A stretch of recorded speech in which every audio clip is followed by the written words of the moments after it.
Halo, selamat siang. Perkenalkan, nama saya Timothy Atmanegara Mea. Di sini saya akan menjelaskan presentasi saya mengenai pembelajaran hari ini mengenai sistem keuangan. Sebelum itu, saya akan menjelaskan sedikit mengenai pasar keuangan. Pasar keuangan adalah pasar yang mempertemukan antara pemilik dana dengan peminjam dana, di mana pemilik dana disebut supplier dan peminjam dana disebut dengan demander. Dalam pengairan dana, pasar keuangan mengalirkan dananya secara langsung maupun tidak langsung. Aliran dana dalam sistem keuangan itu sendiri dalam sisi supplier meliputi rumah tangga, perusahaan, pemerintah, dan permintaan asing. Begitu pula dari sisi demander juga meliputi rumah tangga, perusahaan, pemerintah, dan pemerintah asing. Manfaat dari sistem keuangan itu sendiri, aliran sistem keuangan adalah meningkatkan investasi yang akhirnya berujung pada pertumbuhan ekonomi dan juga akan sejalan dengan meningkatnya kesejahteraan pada masyarakat.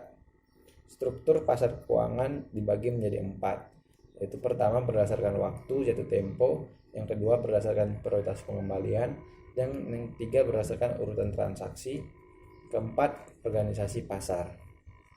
Dalam pembagian waktu jatuh tempo, pasar keuangan dibagi menjadi 2 lagi, yaitu pasar uang dan pasar modal. Sementara dalam berdasarkan prioritas, pasar keuangan dibagi menjadi 2, pasar obligasi dan pasar ekuitas.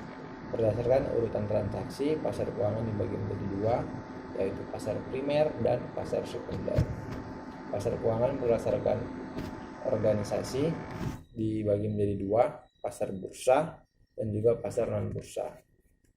Istilah lain yang ada dalam sistem keuangan adalah informasi asimetris, di mana informasi ini menunjukkan bahwa adanya lembaga perantara keuangan dalam mensimetriskan segala informasi mengenai kegiatan perekonomian. Informasi tersebut menciptakan ongkos transaksi keuangan yang pada akhirnya meningkatkan adverse selection dan moral hazard.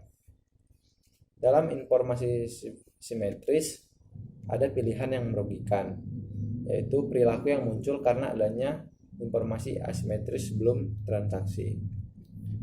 Pilihan yang merugikan itu contohnya ketidakmampuan mengetahui risiko, default, gagal bayar, peminjaman berpotensi merugikan pemberi pinjaman, kerugian.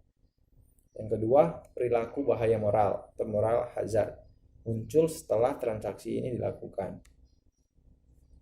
Contohnya, peminjaman mengalokasikan pinjamannya ke aktivitas berisiko tinggi untuk memperoleh return tinggi. Maka lembaga perantara keuangan dapat membantu dengan adanya monitoring. Klasifikasi perantara lembaga keuangan berdasarkan sumber dana. Yang pertama, lembaga penerima simpanan. Lembaga perantara keuangan yang memperoleh dana dari simpanan deposit pihak ketiga dan meminjamkannya kepada pihak lain.